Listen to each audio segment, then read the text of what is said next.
Olá, eu sou Fabiana Barbosa, técnica pedagógica do Programa Manuel Bandeira de Formação de Leitores, da Secretaria de Educação do Recife. E chegamos à terceira videoaula do quarto módulo, que é Durante a História, né, com crianças bem pequenas e bebês. E a gente começa trazendo um pouco sobre os dois elementos, as duas videoaulas anteriores. Nas videoaulas anteriores, a gente trouxe o contar histórias e o narrar histórias oralmente.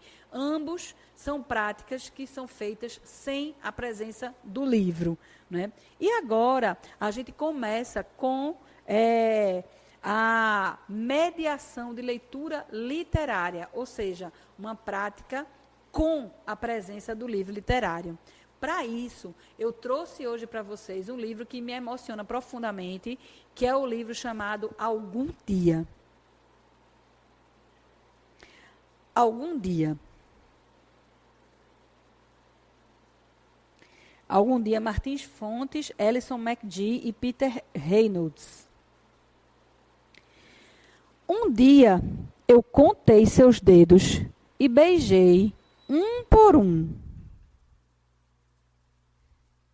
Um dia, caíram os primeiros flocos de neve, levantei você para o céu e os vi se derreterem na sua pele de bebê.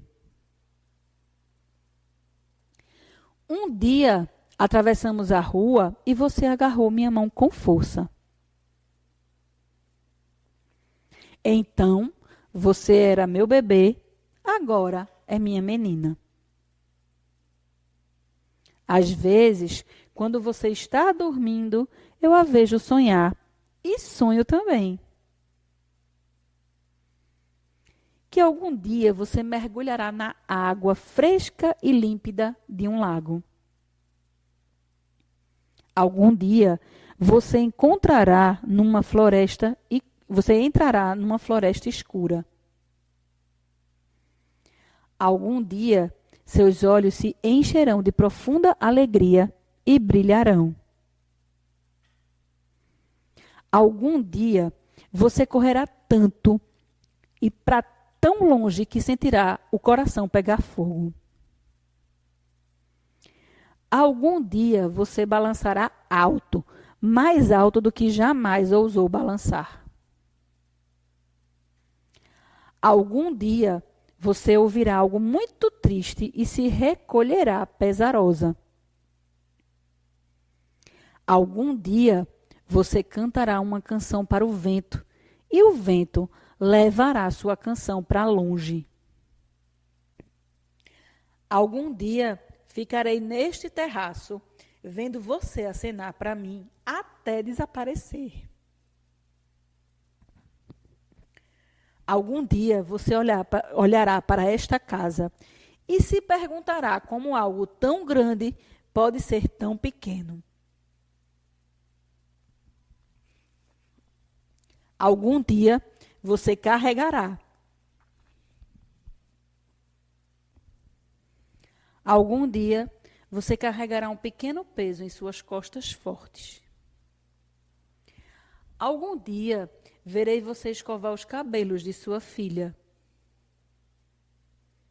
Algum dia, daqui a muito tempo, seu cabelo prateado brilhará ao sol. E quando esse dia chegar, meu amor, você se sempre... E quando chegar esse dia, meu amor, você se lembrará de mim. Então, a gente vai trabalhar hoje, nesta videoaula, com a mediação de leitura literária, né? Ou seja, com a presença do livro.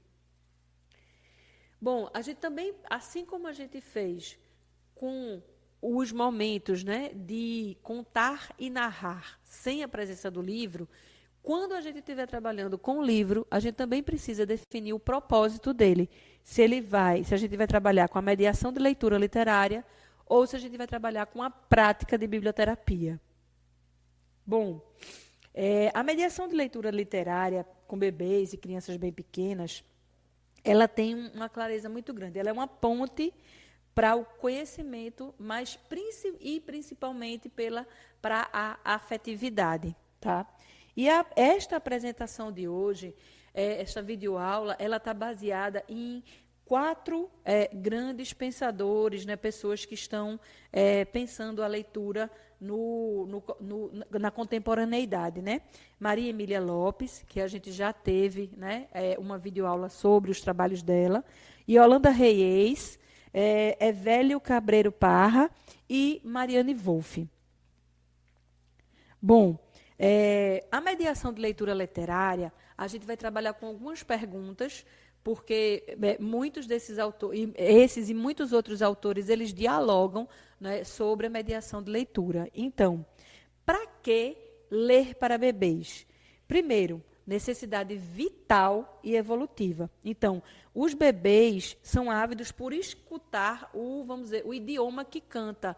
A gente já trouxe isso, né, no entendimento do que é o banho sonoro, da importância do banho sonoro para essa criança, que ela entende muito mais a forma como a palavra, né, sai da sua boca, que ela vai representar um tipo de os afetos, do que necessariamente a literalidade, né, a compreensão do significante de cada palavra.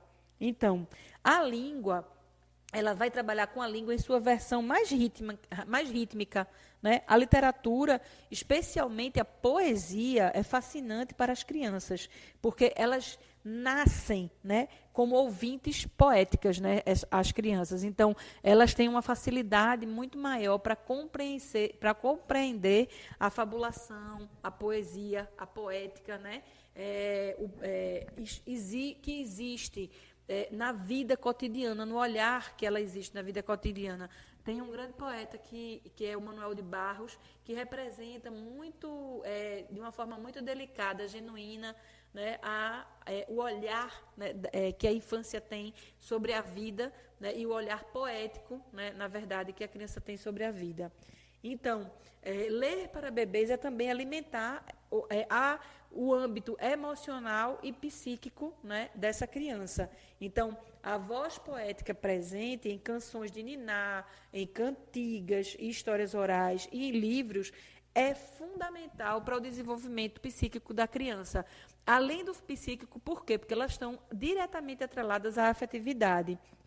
Ela tem também uma grande conexão com a leitura, né? Com a cultura. A leitura, desde cedo, é uma porta de entrada para a cultura, né? E para um mundo de canções, brincadeiras, histórias, movimentos, jogo, ludicidade, musicalidade. Tudo isso a leitura, né, proporciona para as crianças bem pequenas e para os bebês. Além disso, todos esses elementos, a gente lê para bebês para o fortalecimento de vínculos, né? A leitura compartilhada com quem cuida, com quem ama, com quem dá colo a essa criança, fortalece muito os laços afetivos, né, e amorosos, e serve como um lugar, né, de encontro seguro, uma conversa e um amparo corporal. Né? Lembra que a gente já trabalhou com a ideia de leitura de colo. Bom, a gente traz um conceito muito importante, né, um pouco mais detalhado, que a gente já falou, mas é o conceito de leiturar, que é a leitura mais amar, que é um conceito que vem sendo criado, né, difundido e observado pela Maria Emília Lopes. Né? Então, é um conceito que vai além do simples ler. Ela diz que o termo, né, leiturar, ele é um conjunto da leitura que mistura ler e amar. Né? Então, ela não diferencia uma coisa da outra. Ela defende que a leitura, a mediação de leitura, ela precisa ser realmente amorosa e afetiva para as crianças bem pequenas e os bebês. Além disso, ela traz o compromisso e uma oferta integral. E o que é isso? Significa que a gente precisa ter um compromisso realmente particular, muitas vezes inconsciente, que a gente assume, né, ao ler para uma criança pequena. Porque a gente vai passar a ter a consciência de que muitas coisas vão reverberar dentro daquela criança quando a gente conta uma história para ela. E, por vezes, né, essas histórias se tornarão histórias terapêuticas, né, onde elas poderão se constituir, né, enquanto pessoas com afetos, com a dimensão socioemocional, né, que todas as pessoas têm. Outro ponto bem importante que Maria Emília traz é a tradução de estados, ou seja, o adulto, ao ler, né, histórias para as crianças bem pequenas, eles precisam estar inteiro, a presença, né? Por quê? Porque eles colocam nesse momento o jogo das emoções, né? Expressão, musicalidade, a intenção de envolver a criança nessa história. Então, é como se o adulto estivesse oferecendo um colo, efetivamente, um acolhimento, né? Um abraço para essa criança. E, por último, a leitura, na mediação de leitura literária para Maria Emília Lopes, ele pode ser multimodal, pode ser uma experiência multimodal. Porque, para os bebês, eles compreendem, na verdade, o mundo, como a gente vem vendo, de uma forma bem multimodal.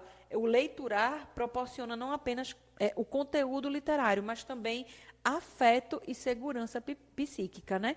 Então, ela vai para além da dimensão do cognitivo.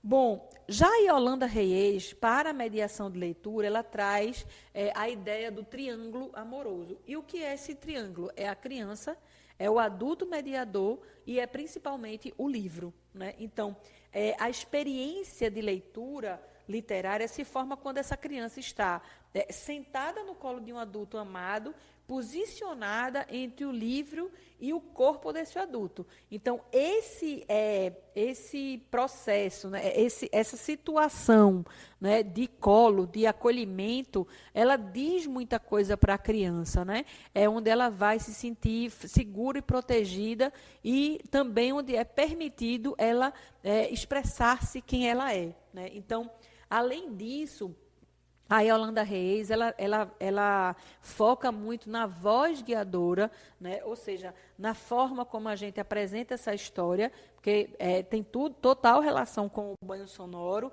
já que o bebê ele vai enxergar o livro, mas a leitura ela vai ser guiada pela voz desse adulto, né? Então, a construção do sentido da criança vai ser mediada diretamente pela ação, né? Pela voz, pelo gesto, pelo comportamento, né, do adulto.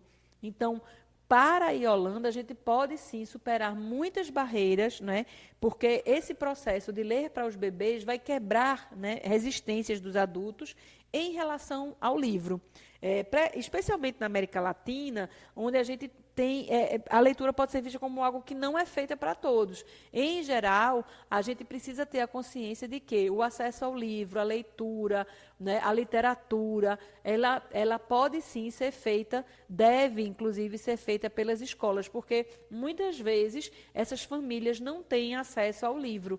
Então, como a gente precisa de uma comunidade para acolher essa criança, é necessário que essa comunidade também esteja em diálogo, né, com essas famílias e dando possibilidades de fazer esse encontro, né, amoroso.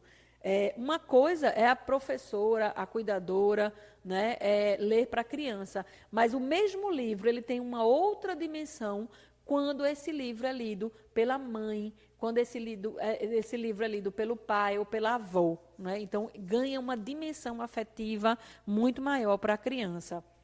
E aí, a gente tem também um aprendizado, né? A Yolanda Reis fala do aprendizado da separação, que são as canções de niná e a literatura. Ambas ensinam a lidar com a separação, mostrando que a voz e as palavras, elas permanecem mesmo na ausência. A canção de niná, ela dá colo, assim como a literatura também. Então, elas são expressões literárias, né, diferentes, mas que elas se perpetuam reverberando dentro da criança, mesmo quando essas palavras não estão presentes, né, na situação de vivência da criança. Bom, e a gente começa, então, com o papel fundamental do mediador de leitura, né? Qual é o papel, né, que o mediador desempenha no momento em que ele está mediando uma leitura com uma criança bem pequena ou com os bebês? Ele precisa observar e escutar atentamente as crianças, né? Porque ele vai precisar observar as evidências das reações, inclusive corporais dessa criança, né? E de interesses. O balbucio, a mordida em um livro, tudo isso demonstra interesse ou não, né, da criança por aquela história ou por aquele objeto livro.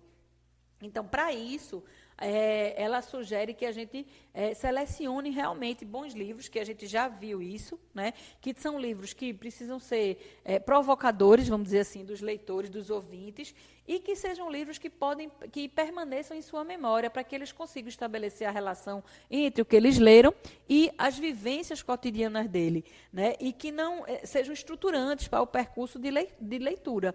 A gente viu isso muito detalhadamente quando a gente observou o livro Ops, né? No módulo anterior. Então, mas, ao mesmo tempo, quando a gente for trabalhar com esse livro, a gente não pode didatizá-lo, né? Porque o livro literário, ele não é um livro didático, tampouco paradidático, né? Então, a gente deve evitar realmente os moralismos, né? Pegar as histórias e a gente trabalhar com as histórias em sua profundidade e em sua potência.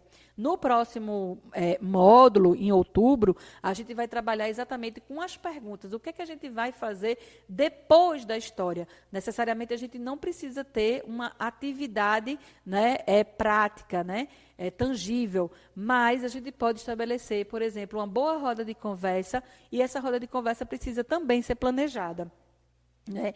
Então, o livro literário, a mediação de leitura, ela precisa ser no território do possível, né, da metáfora, do jogo. Não deve ser utilizada para ensinar valores ou qualquer moralismo, né? Ela tem que ser aberta, porque o livro literário, ela é uma obra aberta, né?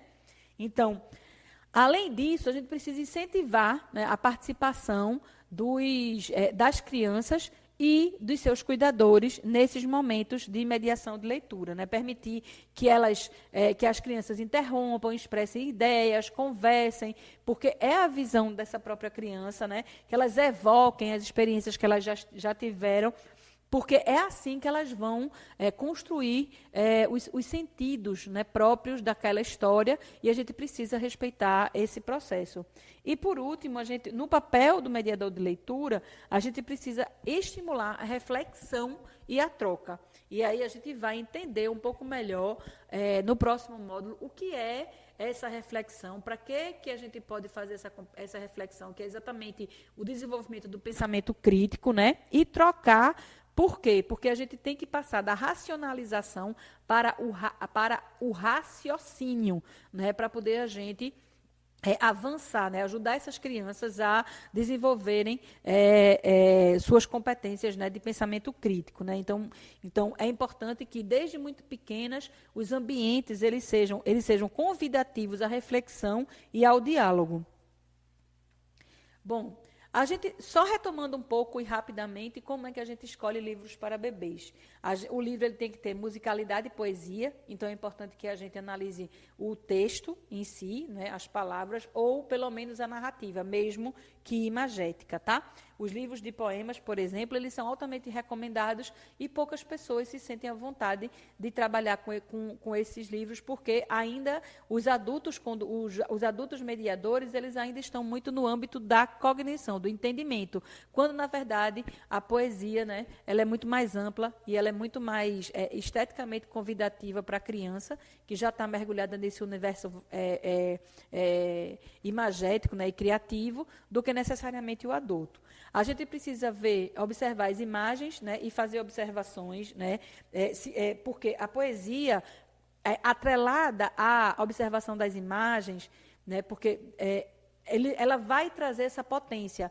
Como a gente viu, imagem e texto, né, eles precisam estar dialogando. E, por vezes, a gente não tem o texto em si, a palavra em si, mas a gente tem uma narrativa poética, né, imagética e poética nos livros. O conteúdo, a gente precisa observar o conteúdo poético e artístico, né, porque eles são material, que resistem, né? Eles são os materiais que vão ficar, a matéria literária, né, baseada nesses dois elementos, o conteúdo poético e artístico, que vão ficar presentes, né, e reverberando, que vão nutrir essa criança. E evitar simplificações excessivas, né? Ou seja, a gente não deve oferecer livros demasiado simples para a criança, porque senão você não está estimulando e nutrindo ela com coisas que ela realmente ainda não conhece, não está ampliando esse repertório de experiência dela. Então, é importante que a gente observe esses 2 pontos. E, por último, a gente precisa sempre priorizar histórias envolventes sob a perspectiva da criança. Não precisam ser histórias envolventes sob a perspectiva do adulto mediador, mas o adulto mediador precisa pensar nessas crianças que vão receber, né, essa mediação. Bom, a gente tem um elemento que a gente traz agora, que é o livro de infância, né?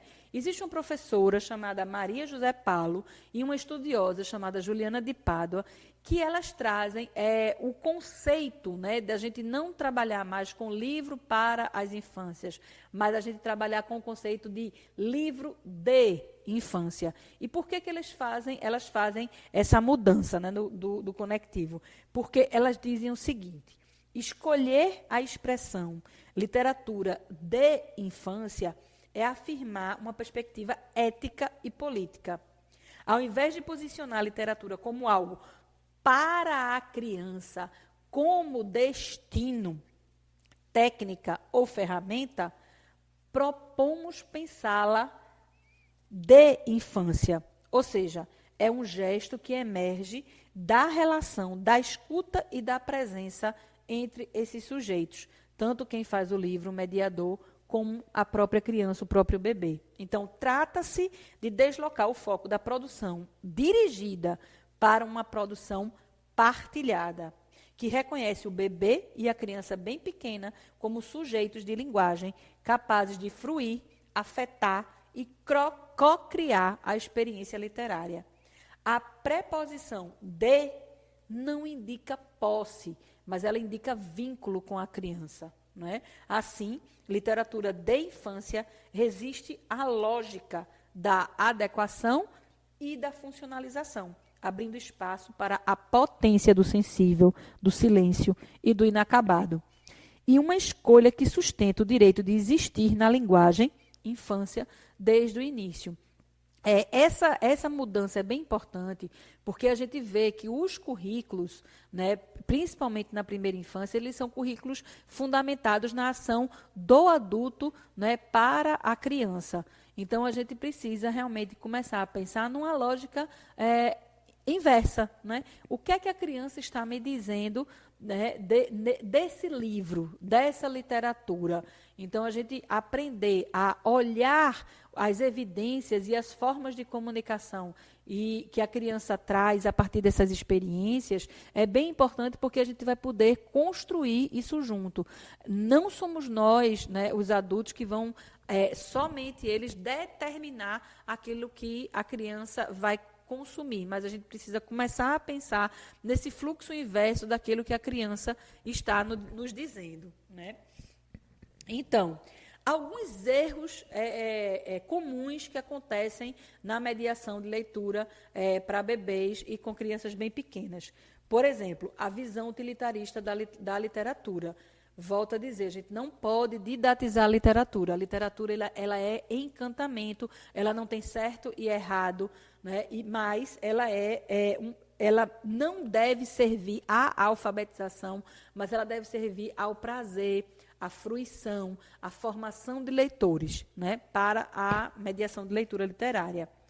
A literatura ela também não substitui a experiência, né, concreta, ou seja, quanto mais a gente afasta essas crianças do mundo digital, né, mais a gente traz essa criança para a experiência corporal e sensível, física, nos primeiros anos de vida.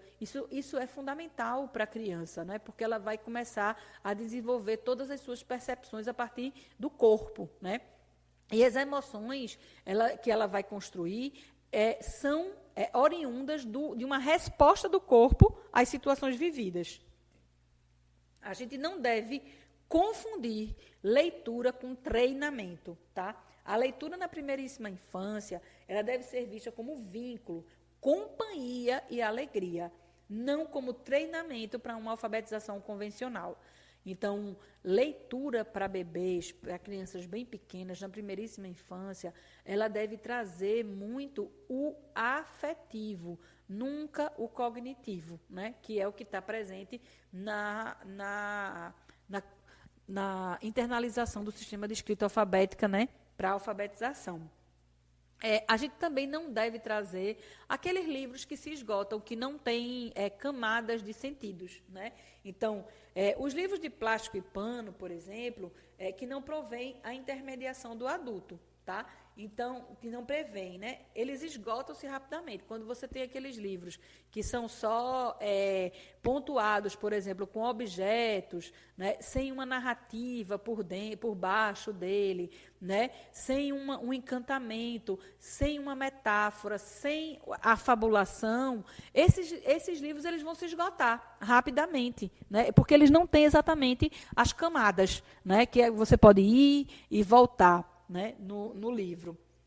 E, além disso, a gente também não deve cercear, né, o direito das crianças a trabalhar com medo. A gente não deve, com medo de temas sensíveis, a gente não deve dizer, esse tema é sensível, eu não vou trabalhar com a criança. Ao contrário, a gente precisa, sim, trabalhar com temas sensíveis, com temas relevantes e com temas fraturantes para essa criança, né?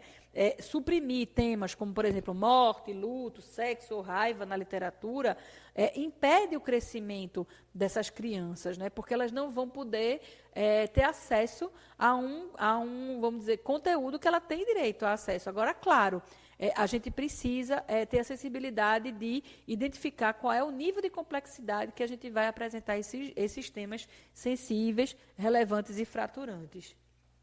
Bom, e aí a gente traz um pouco da Marianne Wolf, né, com a leitura, como é que tem ficado o cenário da leitura nessa era digital, né? Então, a era digital ela está trazendo uma ameaça profunda, né, à leitura profunda, inclusive. Ela cunhou, né, dois termos, na verdade, 3 termos que eu acho bastante interessante, que é o termo de leitura profunda, o conceito de leitura profunda, o conceito de paciência cognitiva e o conceito de fórmulas de legibilidade, né? Então, são 3 conceitos que eles mensuram, meio que mensuram, dão nortes, né, dão ideias sobre a capacidade da criança, né, nesse desenvolvimento leitor dela, na formação de leitores dela. Então, a paciência cognitiva, ela é importante e tem muita relação com esse ato de ler, né, para a gente conseguir fazer as reflexões necessárias a partir da leitura.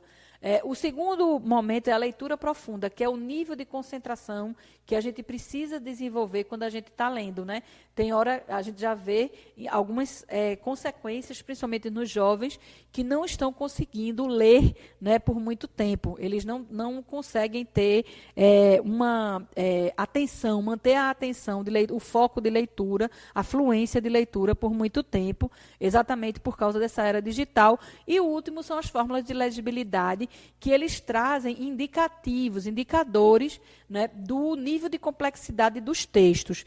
Então, a gente vê que, à medida que o tempo vem passando, os jovens, né, que estão mais imersos nessa era digital, eles têm uma maior dificuldade de compreender textos cada vez mais, os textos, né, complexos. Então, eles vão ficando realmente no início do desenvolvimento leitor e não conseguem chegar a desenvolver todo o potencial que eles têm, né, de desenvolvimento como leitor crítico, como leitor proficiente, né, crítico, e isso tem impactado profundamente na aprendizagem, né, naquilo que a gente consegue desenvolver para a vida toda. Outro ponto que ela traz muito é a falta de empatia e de conexão que essa era digital tem trazido, né? Então, a leitura profunda é que vai permitir, né, para a gente essa perspectiva de trazer os sentimentos, né, dos outros, transportando esses sentimentos vividos, né, a partir da leitura, vivenciados e experimentados a partir da leitura, com outros seres humanos, né, gerando bastante empatia. Inclusive, no livro dela, tem uma passagem de uma conversa entre Barack Obama e Angela Davis, que é muito interessante, e eles exatamente falando sobre essa preocupação da capacidade, né, de desenvolvimento empático que as pessoas têm perdido a partir dessa era digital. Outro ponto é o perigo do uso indiscriminado das telas, né? Marianne Wolf, ela traz muitos elementos das consequências, né, do uso de telas por crianças muito pequenas e especialmente entre 3 e 4 anos de idade. Ela foca muito nesses e já são evidências bastante estarrecedoras, né? Ela fala também da importância dos livros físicos, né, para as crianças, né? Então, os livros e a leitura tradicional, elas são cruciais para o desenvolvimento dos pré-requisitos, né, dessas crianças para virem a se tornar leitores profundos, né, mais adiante. Então, é na primeiríssima infância que a gente semeia, né, os elementos necessários para essa criança vir lá na frente a se tornar um leitor, né, profundo, um leitor crítico, né, bem desenvolvido. E, por último, ela traz a distinção da distração versus concentração, né? Então, as telas, com todas as suas notificações e distrações, dificultam de sobremaneira, né, a concentração necessária para a leitura profunda, né? Diferentemente do livro do papel, que é uma leitura mais linear, é uma leitura que que requer paciência, que requer um cuidado com o corpo confortável, que requer pensamentos, silêncios e que requer também uma dedicação, uma atenção intrínseca, né, que vai de dentro para fora. Então, outro ponto que é bem importante na mediação de leitura é a leitura como vínculo, né, e como cidadania. Então, a gente precisa entender que é nossa responsabilidade, né, e autonomia fazer essa leitura precoce para as crianças, para elas aprenderem a se responsabilizar por suas escolhas e desenvolver esse senso de cidadania, bem como comportamentos leitores. Então, a gente precisa proporcionar momentos em que a criança vai escolher o livro, que ela vai manusear o livro, que ela vai contar para outra pessoa, né? Momentos em que ela pode se concentrar com o livro, e o livro está sempre presente na vida dela, né? Então, a gente também deve inspirar nessas crianças confiança nas palavras e curiosidade nelas. Por quê? Porque o contato com a literatura desde cedo vai marcar o desenvolvimento dessa criança, né? Resultando numa maior confiança nas palavras, na predisposição, perguntas e curiosidade de aprender. Uma criança que é nutrida desde muito cedo, né, com leitura, todos os dias, diariamente, ela certamente tem uma visão, vai desenvolver uma visão de mundo, né, uma forma de enxergar o mundo muito mais ampla, né, através dessas experiências, né, de leitura. Além disso, a criança também vai se tornar um leitor crítico e, consequentemente, transformador, né? Formar leitores profundos, capazes de se conectar com o outro, ler enigmas, ser leitores, vamos dizer assim, desobedientes, né? Leitores que dialogam com o texto, que se contrapõem, que têm suas próprias opiniões sobre o texto, tem uma perspectiva crítica, né? Para transformar o mundo. Então, é muito importante esse papel, essa frequência e regularidade do trabalho com a leitura na primeiríssima infância. Por último, a leitura ela também proporciona humanização e emancipação. Então, os livros podem servir, né, como uma ponte, né, para a humanização e emancipação das crianças, e o mediador de leitura tem um papel fundamental, né, em trazer isso para as crianças, especialmente aquelas que estão em condição de vulnerabilidade. Bom, e a gente tem, por último, né, uma retomada aqui das políticas públicas e da instituição de apoio para a promoção da mediação de leitura, né, na primeiríssima infância. Então, a gente precisa ter a democratização do acesso, como a gente já viu, proporcionar a essas crianças, né, a leitura, o livro, a literatura, né, esse diálogo e essa nutrição permanente e frequente, diariamente, se possível, né? A gente precisa ter criação de espaços, né, receptivos a isso. Então, bibliotecas, salas de leitura, ludotecas, em que a gente tenha todos esses elementos, entendendo a literatura, assim como Antônio Cândido a concebe, né, uma literatura ampla que vai desde a oralidade até os gestos, né, passando pelos livros, pelas cantigas, pelas canções. A gente precisa ter a formação de mediadores para a primeiríssima infância, porque a gente estimular a mediação de leitura para formar leitores na primeiríssima infância é diferente da pré-escola, é diferente do ciclo alfabetizador, é diferente, né, dos anos iniciais, do final dos anos iniciais, dos anos finais. Cada momento, cada etapa e fase de escolaridade, e inclusive ao longo de toda a vida, os leitores eles estão sendo formados. É um processo contínuo e permanente, né? E a gente tem também as bibliotecas e escolas que precisam disponibilizar esses acervos de uma forma que a gente possa realmente trabalhar, né, com as crianças. No Brasil, a gente tem um Plano Nacional do Livro Didático, né, o PNLD, que traz, né, que permite que os professores escolham os acervos que estão chegando, que chegam às escolas. Então, é bem importante que a gente aplique, né, tudo que a gente vem conhecendo enquanto critério técnico para a seleção do livro, para que a gente tenha tempo, né, para observar esses livros, ler esses livros e escolher o livro realmente que a gente considera importante para a comunidade escolar onde a gente está atuando e, sem dúvida alguma, criar uma rotina diariamente de leitura, né? Então, a leitura, o encontro da criança com a literatura e a leitura, e o livro, ele precisa ser diário, tá? Embora a gente entenda que a literatura, ela tem toda a parte de oralidade, né? de ludicidade, de musicalidade para a criança, mas o encontro, garantir, assegurar o encontro do livro e da leitura para a criança, né? Todos os dias, esse encontro dessa criança com esses, tanto com a leitura como com o livro, é essencial para que ela realmente tenha uma nutrição interessante, né, e crie repertório, né, para isso. Bom, a mediação de leitura é uma prática mais ampla que visa criar uma ponte entre os livros, textos e os leitores, fomentando o gosto pela leitura e a formação de leitores críticos. É claro que um bebê, uma criança bem pequena, ela não vai se tornar um leitor crítico com as habilidades que a gente prevê para leitores críticos. Mas, como eu disse, é na primeiríssima infância que as sementes são semeadas, né? São jogadas, são para germinar. Então, se a gente não começa desde o início da vida de uma criança, ela vir a se tornar um leitor crítico, vai ser muito difícil. Então, o principal objetivo é a formação de leitores na mediação de leitura literária e o incentivo do prazer de ler. Então, busca-se promover o acesso ao conhecimento, ao prazer estético, à aquisição de vocabulário e estruturas linguísticas e ao desenvolvimento do senso crítico. A mediação de leitura também contribui para o desenvolvimento socioemocional, a imaginação, a criatividade, o raciocínio lógico e a socialização das crianças.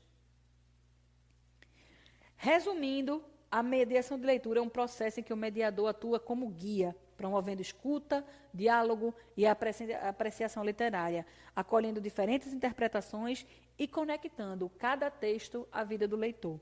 Pode ser realizada por qualquer pessoa que valoriza a leitura, como familiares, professores e membros da comunidade. A metodologia envolve encontros afetivos com o livro presente, respeitando o texto original e colocando a criança como protagonista. A mediação pode ocorrer em diversos contextos, como escolas, bibliotecas, hospitais, espaços comunitários. A leitura ela cabe em todo canto.